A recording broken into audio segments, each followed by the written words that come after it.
Air conditioner का इस्तेमाल तो आप लगभग आज हर जगह देख रहे हैं।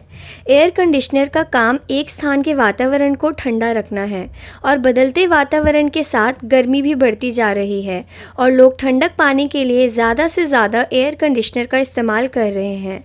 हेलो फ्रेंड्स, इन्फॉर्मेशन दुनिया की ज्ञान की सीरीज़ में आपका स्वागत है और आज हम एयर कंडीशनर के इन्वेंशन के बारे में बात करेंगे। एयर कंडीशनर हवा को ठंडा करने के लिए आर्द्रता को हटा देता है और एयर कंडीशनिंग घर, ऑफिस और भी जगह में इस्तेमाल किया जा सकता है। एयर कंडीशनर इंसानों, जानवरों के लिए अधिक आरामदायक और ठंडा वातावरण हासिल करने के लिए उपयोग की जाती है और एयर कंडीशनर का उपयोग गर्म होने वाले इलेक्ट्रॉनिक डिवाइस जैसे कि कंप्यूटर सर्वर, पावर एम्पलीफायर आदि को ठंडा रखने के लिए किया जाता है। दिन भर जैसे जैसे एयर कंडीशनर का इस्तेमाल बढ़ता जा रहा है, वातावरण पर इसका बहुत बुरा प्रभाव पड़ रहा है क्योंकि एयर कंडीशनर से निकलने वाली गैसें वातावरण के अंदर बहुत ज़्यादा मात्रा में प्रदूषण करती है और इससे गर्मी की मात्रा बढ़ती ही जा रही है। लेकिन फिर भी एयर कंडीशनर का इस्तेमाल अधिक से अधिक बढ़ रहा है। एयर कंडीशनर का आविष्कार कैसे हुआ, किसने किया? 19वीं शताब्दी के दौरान आधुनिक एयर कंडीशनिंग की शुरुआत हुई।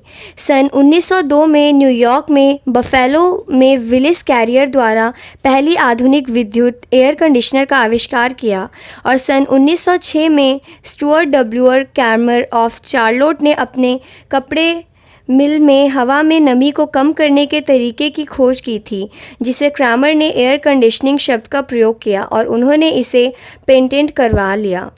इसके तुरंत बाद सन 1914 में चार्ल्स गेट्स ने मिनियापोलिस में एयर कंडीशनिंग का पहला निजी घर बनाया गया था, यह समझकर कि एयर कंडीशनिंग एक दिन निजी घरों की एक खास विशेषता होगी।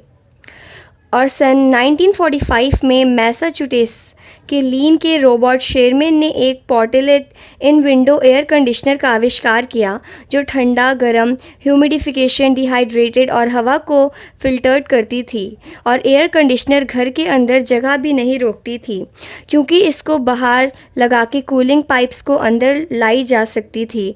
और पहले एयर कंडीशनर और रेफ्रिजरेटर में अमोनियो, मिथाइल क्लोराइड या प्रोपेन जैसी जहरीले या ज्वालाशील गैसों का इस्तेमाल किया जिससे लीक होने पर घातक दुर्घटनाएं हो सकती थी।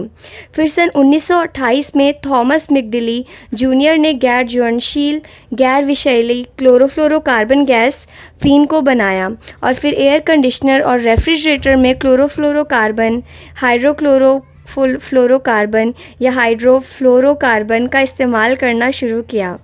लेकिन कुछ समय बाद पता चला कि यह वैसे वायुमंडल में ओजोन परत को बहुत ज़्यादा नुकसान पहुंचाती है और फिर इन गैसों पर रोक लगाना शुरू कर दिया।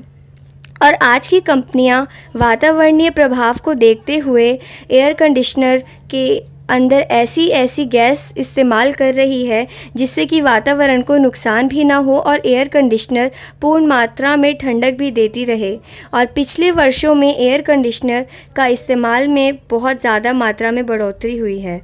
यहाँ अगर आपको ये वीडियो पसंद आया हो तो लाइक करें, शेयर करें और भी इन्वेंशंस के बारे में जानने के लिए नीचे कमेंट बॉक्स में कमेंट करें।